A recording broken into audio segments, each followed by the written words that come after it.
Hello everybody, Reggie Time here, and for the month of August we're going to be switching from reviewing hands that I play in the games I'm playing most of on the site that's prevented me from using their intellectual property to make videos, and we're going to be looking at like some 10NL, mostly 10NL anyway, possibly some 5NL sometimes, content from the Triple Eight snap tables.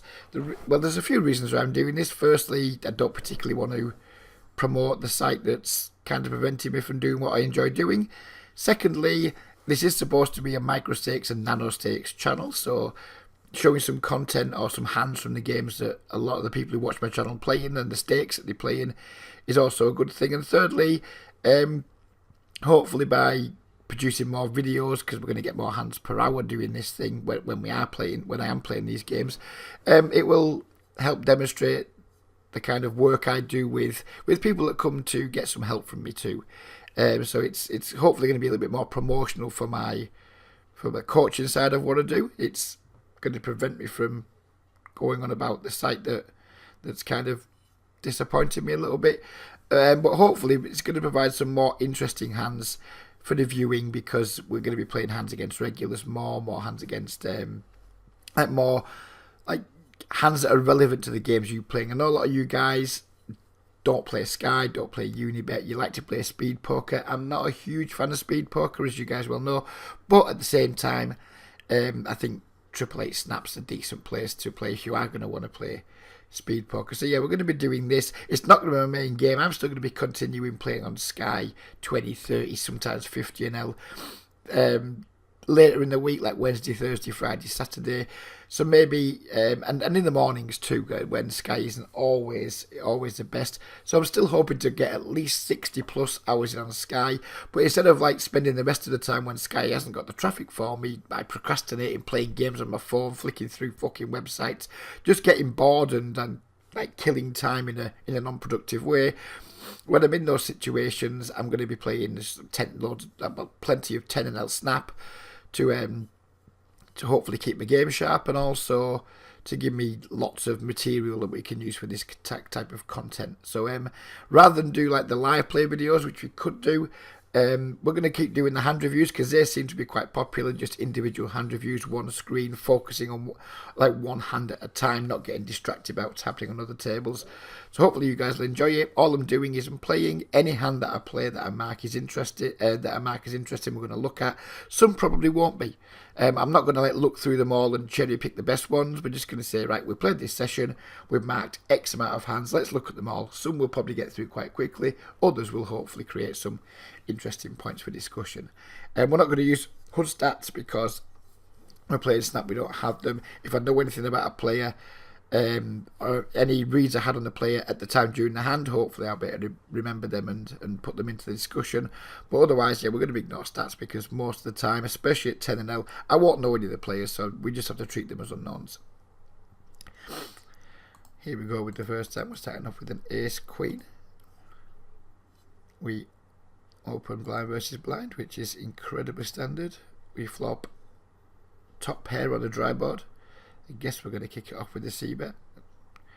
Anything around 25 to 40 I think is going to be fine here. We go with 30. And opponent raises. So on a dry board here, there's just is not very likely to have draws. Or not as likely. I guess King Jack, Jack 9 would be some draws you could have. I wouldn't necessarily always expect people to raise their open and straight draws. Some players will. Mostly the types of draws I tend to see people raising, though, are usually like flush draws, 2 overs, that type of thing. People will obviously raise with King Jack. Well, King Jack more than Jack 9 maybe, even though I think Jack 9 is possibly a better raise. Just because we have less showdown value than we do with a hand like King Jack. But anyways, we can't really fold at this point just yet. To dry board, it is a bit worrying. He can have Queen 10, Pocket 7s, 10-7.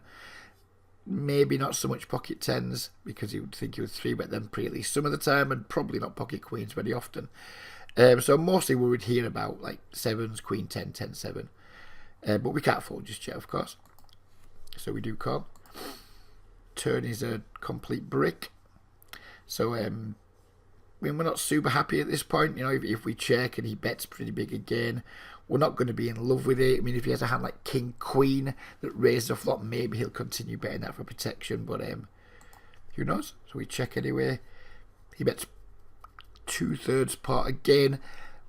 We're just bluff catching at this point. You know, we probably don't beat many of his value hands. If his value hands we beat, it's pretty much just Queen King and Queen Jack if he's like really bad aggressive or just bad in general.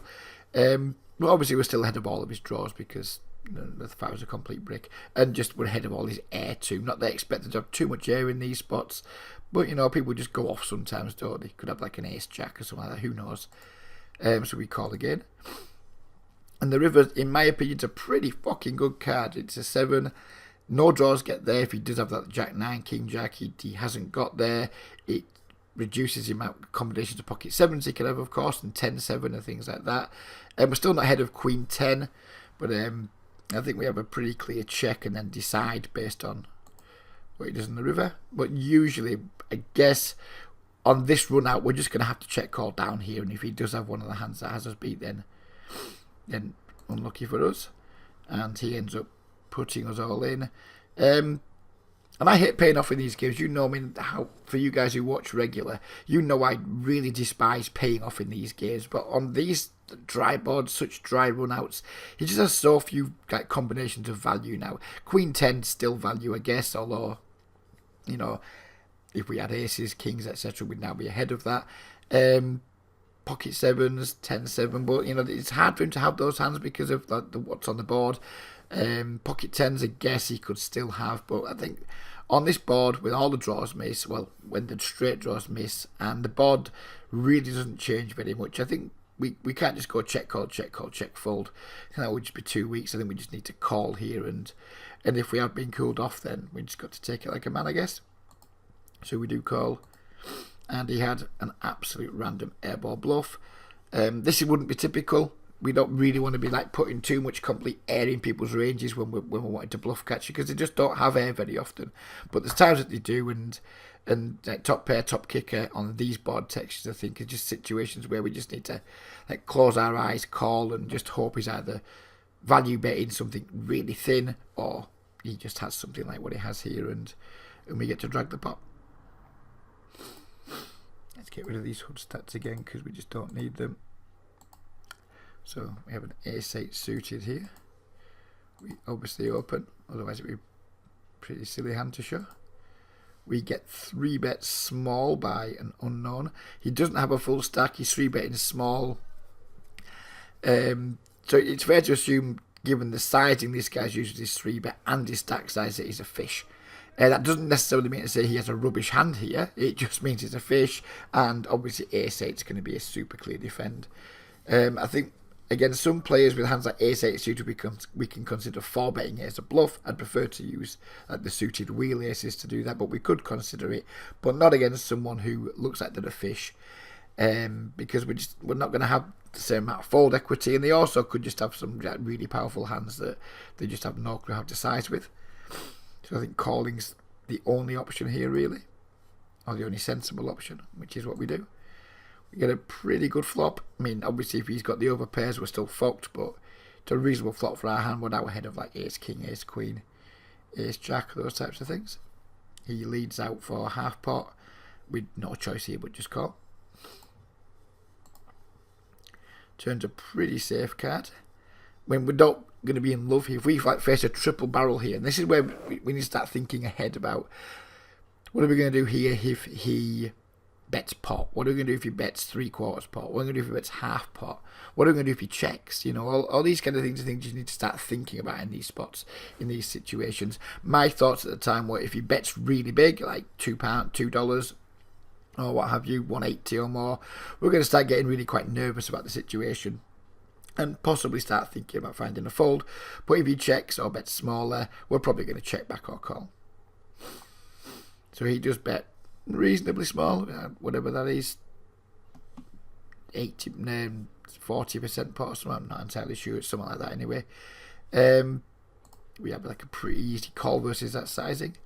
And the river comes a queen, which is not a nice card for us, and I was pretty much set to check fold. If he bet like half pot or more, probably just going to let my hand go. Yep, there's like lots of like draws that have missed, but I don't expect it to have too many. Maybe some club flush draws or something, but you know, usually expect fishy players to make bigger raises. If they're semi-bluffing with like that flush draws, I'd expect them to bet bigger.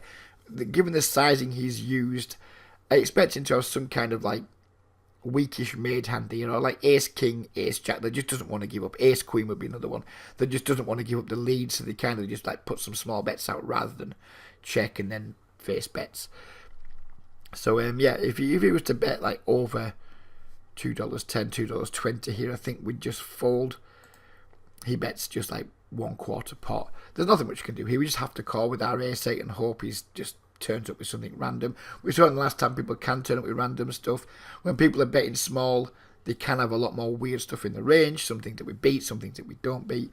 But I think we just need to call here. We just like, our hand's too strong to fold for a 1/4 pot bet. So I did call. He showed up with the pocket tens, which is a little bit irritating, but at the same time, I don't think there's any point in the hand we could have done anything much different. It's just one of those situations. The hand kind of plays itself given the sizings he chose, and we just lost it, and that's going to happen sometimes. We do these HUD stats again. I do this every time out. It's a pain in the ass. Excuse me. So we open up with pocket 8s here under the gun. We get 2 callers, and we flop an open end straight draw. Under the gun checks. Sorry, small blind, big blind, whatever the fuck he is. He checks. We've got an interesting situation here. We have the overpair. We have the open end straight draw. So we can go. I mean, clearly betting would be a reasonable option, but at the same time, it's like, what are we going to get value from? We blocked some of the draws they can have. Obviously, you know, the kind of hand you'd want to be like having your opponent to have here would be stuff like 8-10.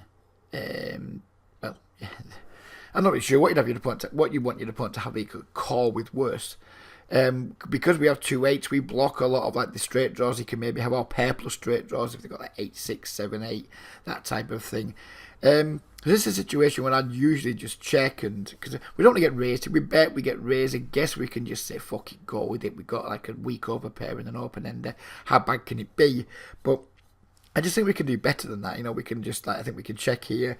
We can induce some stabs, some stuff like Jack 9, 10, 9, Queen Jack, just some random air betting. We can induce some bets from some weaker hands that want to protect, like ace 6, ace 5, ace 7, those types of things. So I think overall here, I think we need to be checking a lot with pocket 8s. Obviously not with a view to folding just now, but check call. Never really check raising. Obviously never check folding unless something crazy happens. So we do check, and opponent bets kind of around half pot. Maybe an easy call. Turn shouldn't change that much. If we're ahead in the flop, we're probably still ahead now.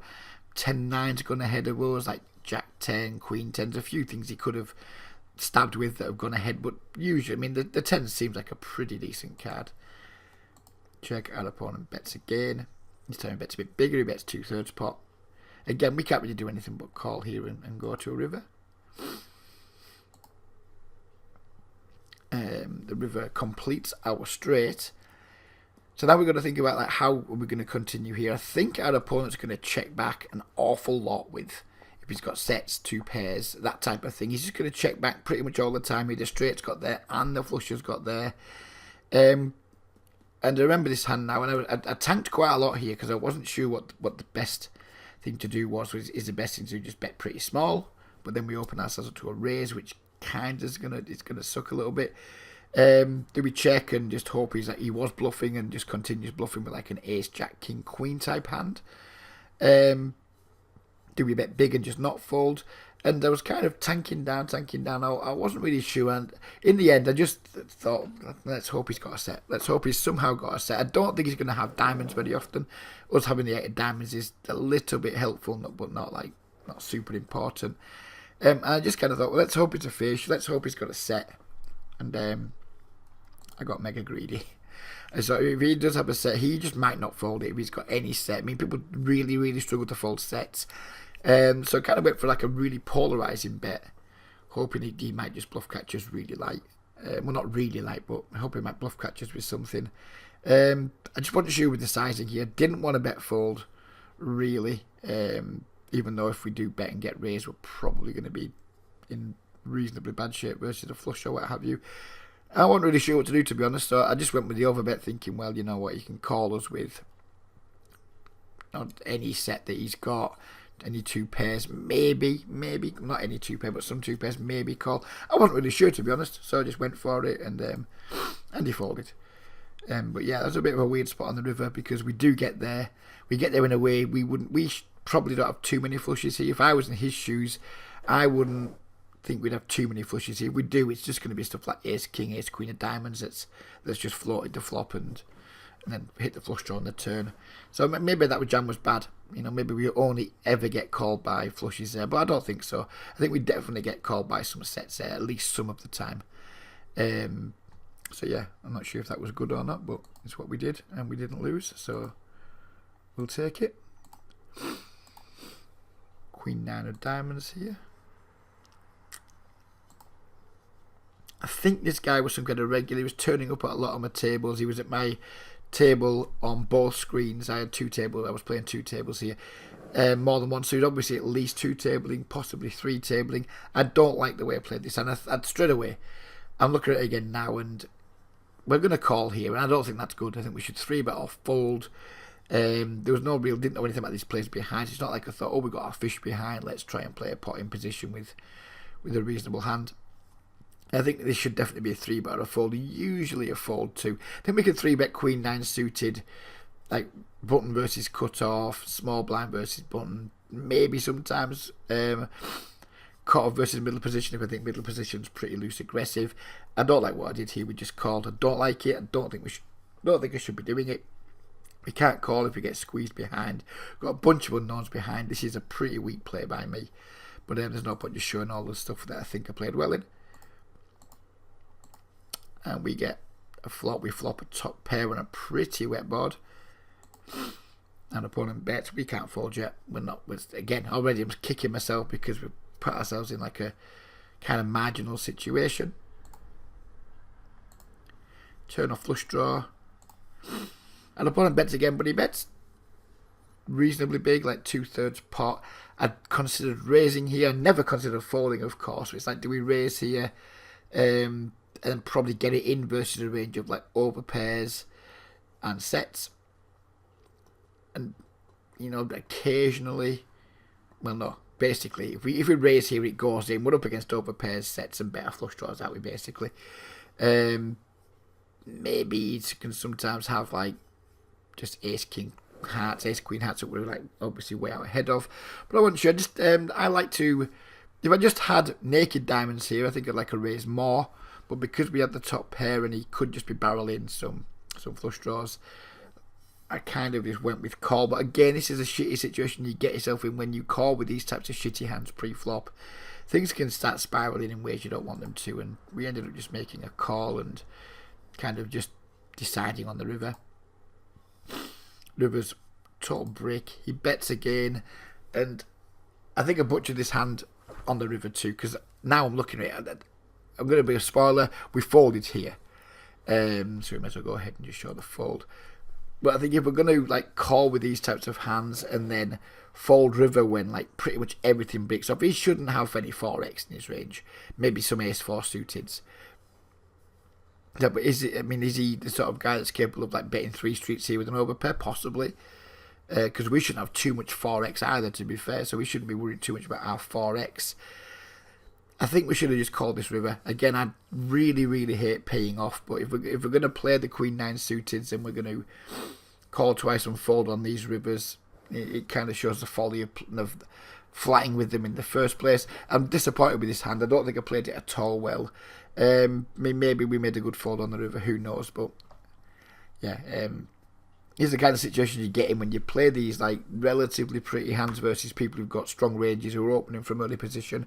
You can get yourself in some like weird, odd spots. This isn't a particularly weird spot, but at the same time, it's a spot where we're never probably going to make a ton of money, but we end up getting in spots like this where we either make bad calls or bad folds, and we're never really sure if we played the hand well, and that can be one of the most tilting things or one of the most frustrating things. If you're regularly playing these types of hands and you're like never sure whether you played them well, if you find yourself calling a lot or losing a lot or feel like you're folding too much and then lose confidence that way, they're just confidence killers a lot of the time. And yeah, I think we should probably just fold in pre. If we're not going to fold pre, we probably should just have 3-bet. If I think this guy's opening too wide under the gun, then 3-betting it's completely fine. But if I don't know anything about him, I think we should just have folded it. But never mind, we didn't, and we paid the penalty.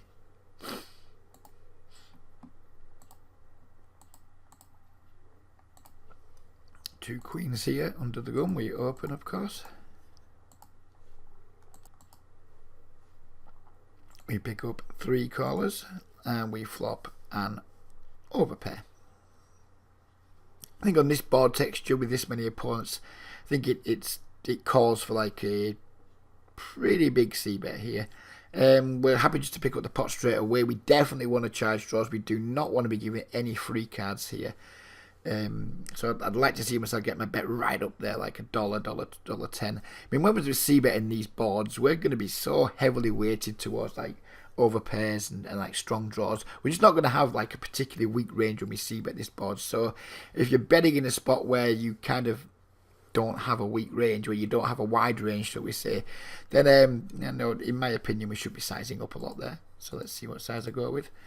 80. Bit on the small side. I prefer to see myself go. I mean, I'd be happy with like full pot here. Full pot 110. 80 is probably a little bit on the small side. We pick up a caller. Turn is a jack, which is not an ideal card to barrel on. Yeah, of course, we pick up the open ender now. But an opponent can just have like all kinds of 2-pair combinations. It can have straights, made straights, they have sets, of course. It's a good card for us in terms of like we improve our equity a little bit if we are behind, but I don't think it's a card we want to be betting very often. I think we just need to be checking here, seeing what happens, almost certainly calling, and then playing reverse too. So I did check. Our opponent bet incredibly small. When we could think about raising here, I think calling's probably a better option. No, I mean, I'm not sure what this bet size means. The guy's a complete unknown again. It could mean anything. It could mean he's just betting really small to try and rope us in with the straight. It could just be like betting small with 2 pairs because he's kind of not sure he can get a bigger bet call by like worse hands. I don't know. Don't really know what this bet size means. It's a bit odd. Folding's out of the question, of course. It's just about do we raise, and if we do raise, what are we hoping to get value from? And that's kind of what I was thinking through. Can we raise here versus his sizing? But I'm just not that sure what's going to call us. I mean, if all the money goes in, we're going to be behind almost always. And, not drawing slim, but, we're not going to be in good shape. So I did just call. River was another 9. We check again. Which I think is completely standard here. We could think about just block betting to get value now from Jack 10 that would have head off from 10-7, Jack 7, those types of things. But yeah, if we bet and we get raised, we have to fold. I think it's not too thin, but it's thin enough where I think perhaps our hand might play better as a bluff catcher. Having the Queen of Spades isn't useful. Again, it's just one of those like weird spots where you're out of position, the board isn't great, and it's in my the way I play, it's more about like damage limitation here. We may be sacrificing a little bit of value by not betting, but it's more about like damage limitation, pot control exercise for me. So we check, and opponent bets full pot, and I think it's just time to fold here. I mean, I can't remember what I did. We might well call here and win, might call and lose, but I think it's just time to fold. Yeah, we block king queen. We block. Like, well, do we block anything else? Not really. Yeah, I think it's time to fold. I hope I do fold. And we do. Just because I just don't think we beat very much. That's the issue. Is this guy going to be betting Jack 10 on this river? Maybe. Is he going to be potting it? Probably not. Having the Queen of Spades kind of blocks some of his bluffs that he can have. He can absolutely have a ton of 8x. Like 7, 8, 9, 8, 10, 8, Jack 8. He can have all the 8x. He can't really have King Queen, but he can't have any combination of King Queen. Again, one I'm not too sure about, but I think when he pots it on the river, I think it's an easy fold. If he bets smaller, I think we probably need to call. But when he pots it, I think we can just let it go and be a little bit sad that our queens didn't work out. But what are we going to do?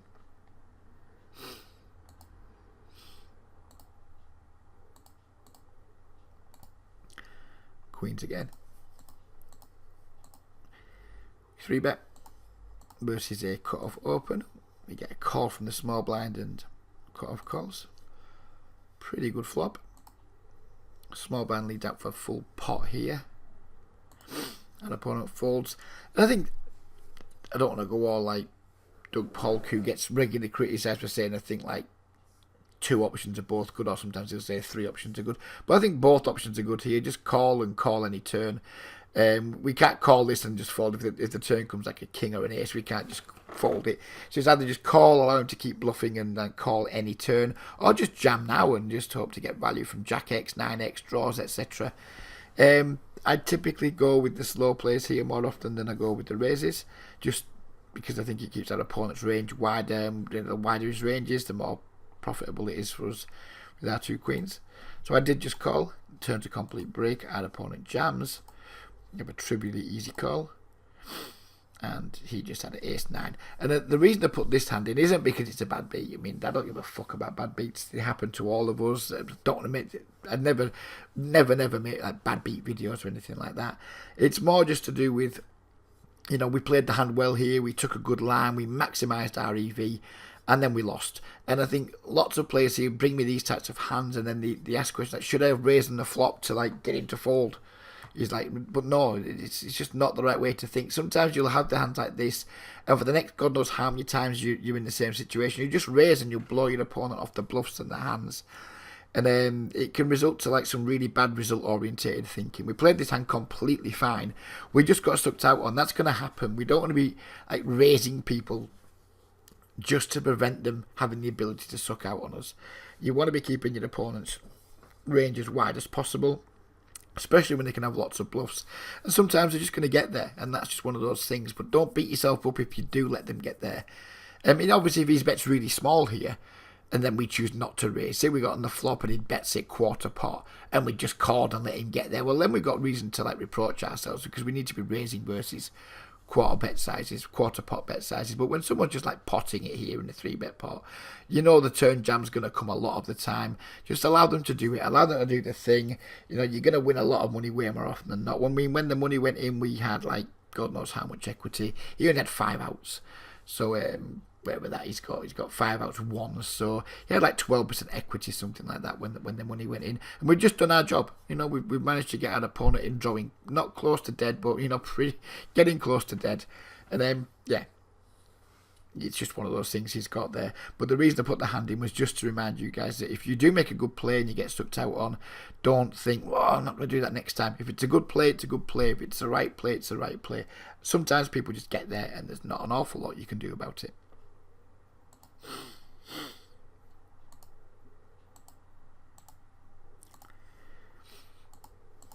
Ace Jack, min raise from someone who I think was like some weird short stacking regular.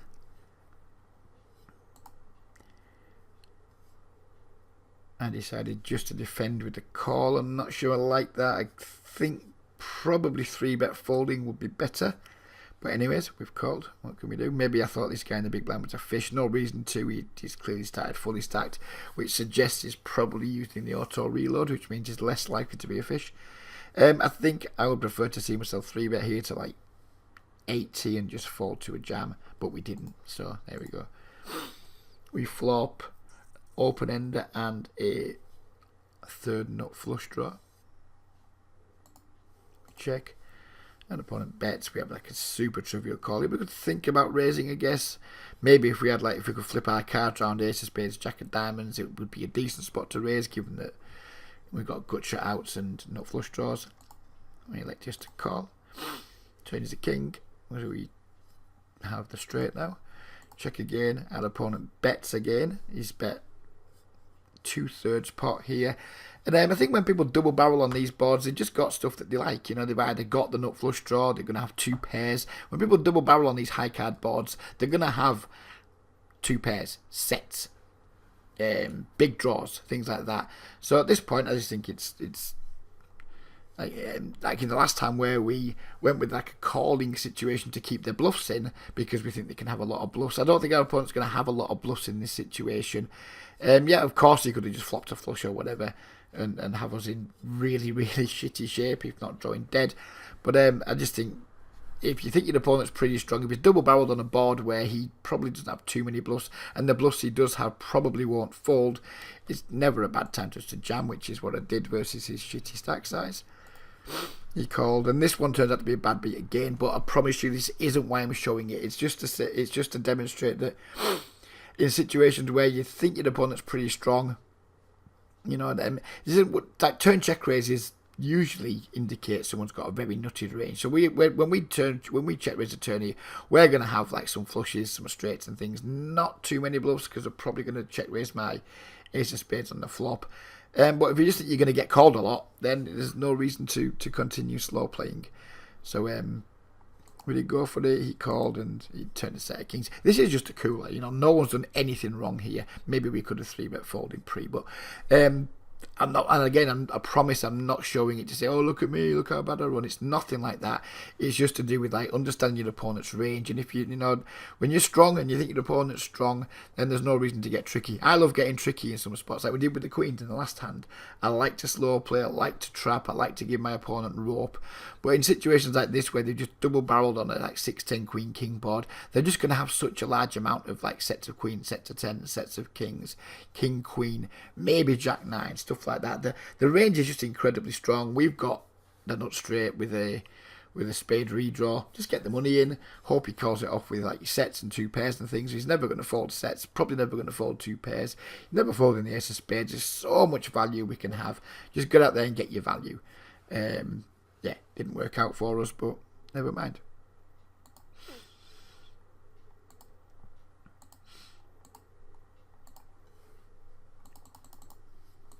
Two jacks in the hole here. Again, I think this guy's a regular. I think he's reasonably tight. Don't know a ton about him, but he didn't strike me as like, he wasn't in my face. He wasn't someone I thought, oh yeah, this guy's in a lot of pots. I noticed him at a lot of tables. Didn't notice him doing very much. So we obviously defend the jacks. We could think about 3-betting against some like looser players. Definitely think about 3-betting. But versus a tight players under the gun range, I think we'd take the safer option, just call. And the flop comes down with the ace on it. We check. He bets half pot. Our hand's too strong to fold, not strong enough to raise. It's just like a super trivial check call here, isn't it? See what happens on the turn. Not much else to say about it. Turn is a queen. Check again. Our opponent now bets 80 into 140, just over half pot. And it's one of those situations, in my opinion, where we just need to fold our hand, or we can look at like the blockers we have and think, can we raise here? You know, we block king jack incredibly hard. We block flush draws that might continue if we check raise. If he has a hand like I don't know, you can't have queen jack of clubs, for example. You can't have king jack of clubs. You can't have ace jack of clubs for obvious reason. We can see both the cards. So it's like, you know, if he has sets here, we can just check raise here. If he has like sets and whatever, he's not going to fold them. But the kind of thing I'm thinking, can we put pressure here on like ace king, ace jack? What if he's double barrel in a hand like king queen? Can we put pressure on things like that? I don't do this play very often at all, but I elected to raise here. It's a very, very unusual play for me. It's just not my usual thing. I think just because we like block king jack so damn hard, and he can have some ace x that he's just double barreling with. You know, I mean, I think he's a tight player, but if he's got a hand like ace 9, ace 8, things like that. If maybe he just has, you know, the occasional draws. I mean, there's some draws he can absolutely have here, like flush draws, some straight draws and things that yeah, would head off, but we can't really just like bluff catch. It's not a bluff catching situation. So I just elected to turn my pair of jacks into a bluff. Obviously we can hit a king on the river if he does call and make the nuts, which isn't going to happen very often, but it happens a non-0% of the time. And I just think it's going to get a ton of folds. I mean, he's not folding like any two pairs. He's not folding ace 10. He's not folding queen 10 suited. He's not folding ace queen. He's not folding sets. But I think, or I hope at least, he can have enough stuff. I mean, maybe some players just do like double barrel pocket kings here because they don't want to give up the initiative, or the double barrel king queen or what have you. I think maybe we can get him if he has a hand like queen 10. We can maybe sometimes get them to fold that.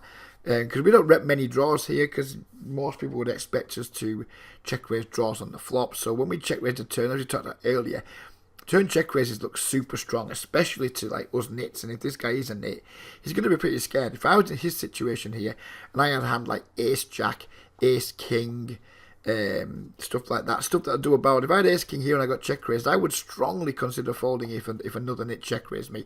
Now I don't know if he knows I'm a nit, but if I had ace king here, ace jack, and I got check raised by a regular, I would strongly consider folding. So that's kind of what I was playing on. I was hoping he was tight enough to make some disciplined folds. I wouldn't do this against a loose aggressive player. I certainly wouldn't do it against a fish. But my read was this guy was pretty tight. And his sizing led me to believe that maybe he was just like betting small for thin value, or just like betting smallish to try and protect his hand. Rather, it didn't strike me as like he was massively in love with it. If he did have a hand like ace queen or a set or something, I would maybe think he would bet a little bit bigger, given how the board's got a pretty wet texture to it, like just lots of straight draws, lots of flush draws out there. I just felt it was a reasonable spot to do it, given that we do block the nuts, and it worked out this time. He got the fold. It's not a play I usually make. It's this kind of play I will reserve against people who I think might be a little bit on like the weak tight side, who will be definitely capable of folding an ace here or folding a queen. And yeah, that one worked out. So that was a pretty pleasing hand.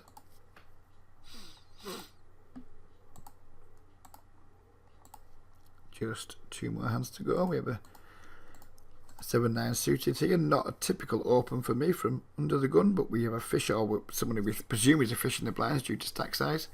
So we opened it. We didn't get a particularly enticing flop, but we do have backdoors. We have backdoor flush draw, backdoor straight draw. It's ace high. I think it should be a mandatory c-bet with our hand here. Well, not mandatory, but you know, if you're going to open the 7-9 suited, and you're not going to be c-betting boards where you have some backdoor equity and you can represent the ace, then probably don't open it. Let's hope I do c-bet. I'm looking dick now if I don't, aren't I? Yep, I do bet. An opponent calls. We turn. Well, we turn some showdown value, I guess, but that's about it. I think at this point we can't bet again. There's no sense betting again. On the flop, we're betting to bluff. Here, he's not going to fold an ace. If he's got a flush, he's not folding it. And yeah, I just don't think he folds better very often. Maybe he folds pocket 9s, pocket 10s. But again, I think quite often he'll float them again. We like to check this time. I'm not just giving up here usually. If we're checking, he bets. I'm just going to let the hand go. Well, it doesn't. He checks back. River is a jack of clubs. I think at this situation now, it's like, do we just check, hope he's got pocket 6s without a club and hope to win a pot, or do we like turn our hand into a bluff here? And I think a lot of times in these like smallish pots, on a 4 flush board, first to bet is not saying usually wins, but they win a lot of the time. I mean, if he's now got a hand like pocket 9s, pocket 10s, without a club, he's just going to fold it. If he's even got like a weak ace without a club, if he's got a hand like ace 10 offsuit, no clubs, you know, he might fold that too. He might not always fold it, might fold it some of the time. But in this situation, I didn't want to just check and lose to like, I don't know, pocket 6s with a club. I didn't want to check and lose to pocket 9s, pocket 10s without a club. So I elected just to turn my hand into a bluff here and just hope he folded. So we did bluff, and he did fold. And maybe we're just bluffing with the best hand there. Who knows? Maybe he's just like had a king queen or something on the flop that's randomly floyd. So there's a chance there we're just like bluffing with the best hand. But I think in a situation like that where our opponent didn't bet the turn when we checked, it's not that likely he has a club in his hand unless he has like an ace 10, like ace 10 offsuit with the 10 of clubs, something like that. Maybe he can check them back and then cause a river. But I don't think he's going to have like a strong flush very often at all in this situation. And we just have like a pair of sevens, which is pretty weak on that board. So I thought it was a reasonable spot to bluff. We made the bluff and we got it through. So happy days. On to the last hand here, we have an ace queen. We open under the gun. Get a call out of the big blind, who's clearly a fish given his stack size. Flop top pair. And I do something that I don't often do in this hand, which is I don't go for 3 streets. He checks, we bet, he just calls, and then the turn's a jack. And I'm not scared of the jack. If he has a jack, then at this situation, we've got an SPR of like 3, something like that. We're just not going to fold. If he's got a jack, then hallelujah for him. The problem is if we bet here, yeah, we still get value from his ace X. If he's got any ace, we get value from. We're beating pretty much all of them too. But I think he's going to fold a lot of like other stuff that maybe just is drawing dead against us. And in this hand, it turns out he probably would have folded the hand that he had. But if he's got like a hand like pocket 10s, pocket 9s, he's going to fold all of those hands. Whereas if we check, these bad players, I wouldn't do this against a regular very often, but these bad players who have these weird stack sizes, they just do odd things. If he has a hand like pocket 9s, for example, pocket 10s, pocket 7s, after we check back the turn, he might just bet this river for fucking no good reason whatsoever. But I've seen it happen a million times where, well, not a million, but you know what I mean, a lot of times where we've just checked back a street and we bluff caught the river, and they've had pocket 6s, pocket 9s, you know, sometimes he just bet an ace X himself. Just some random nonsense, 10-9, 9-7, queen 10, queen 9, all kinds of things that would fold the turn, find themselves betting on the river, quite often for no good reason. So I did elect to check back. It's not my usual thing. If the board hadn't paired the jack, maybe it wouldn't have inspired me to check back. Maybe it was a little bit worried at the jack, I'm not sure. But anyway, our opponent checks again, and at this point it's just very, very clear to me that our ace is good. And it's just like, make a large bet now, and I just hope he finds something to call with. So we did, we bet pretty much full pot.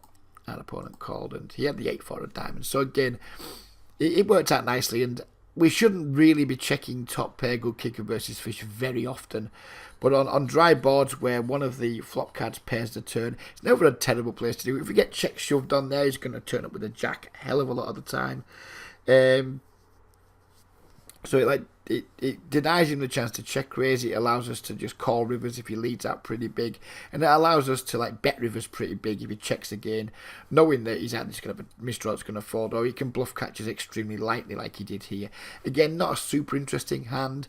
I just thought it was something I'd taken a different line to what a lot of people would consider to be standard. So I just thought it was worth putting in and talking about. You guys might disagree with the way I played it. I'm not saying you should play it this way all the time. I'm not even saying you should play it this way some of the time, but I just thought it was an interesting hand to finish off on, based on like just how light he called us down. So I think our turn check back there definitely got us a call on the river. Had we bet the turn, fuck it, who knows, maybe he just was never going to fold. Maybe we've missed $3.04 of value by not betting turn and shoving river, who knows. But it worked out this time. So I think when I take like lines that aren't standard that do work out, I think it's interesting just to pop them in a video and discuss my thought processes behind it. I'm not saying it's correct, I'm not saying it's the best line, just saying it's something to think about sometimes when you're playing against bad players who can have all kinds of like weird and wonderful things in the ranges. So there you go. We're going to be seeing quite a lot of this month. We're going to be playing plenty of 10-L on Sky, plenty of 10-L on, I said the fucking word, got all the way through the video and said the fucking S word at the end. Yeah, we're going to be playing some 10-L when my main site hasn't got the kind of traffic or volume on it that we want, rather than just playing games on my phone or randomly trolling YouTube for nonsense when we could just be doing more productive things. Oh, I want August to be a particularly productive month. Going to be playing lots of poker, both on the site that we're not going to name anymore, and on 888. Hopefully pick up a couple of students during that time that we can do some work with. I don't want many because I want to reserve a ton of time for playing, but if 1 or 2 people came away wanting between 1 and 3 sessions, that'd be perfect. And yeah, so if you have been watching a lot of my content recently and you'd like to do this type of work with me, most of the work I do is very much like the videos we've been making recently, just taking some hands, dissecting them with people, and then hopefully helping them put some new thought process in place. If you'd like to get involved with that and take 1, 2 or 3 sessions, I don't do the 5-session package anymore. Not many people need 5 sessions with me. Then yeah, please do get in touch and hopefully we can sort something out. Hopefully we'll be doing plenty of these videos, not making any promises. The more I play on the other side, the less videos I'll be making, but hopefully we'll be doing a few of them. Hopefully you've reached the end of it and you've enjoyed it. Take care everybody, we'll catch up again soon. Bye bye for now.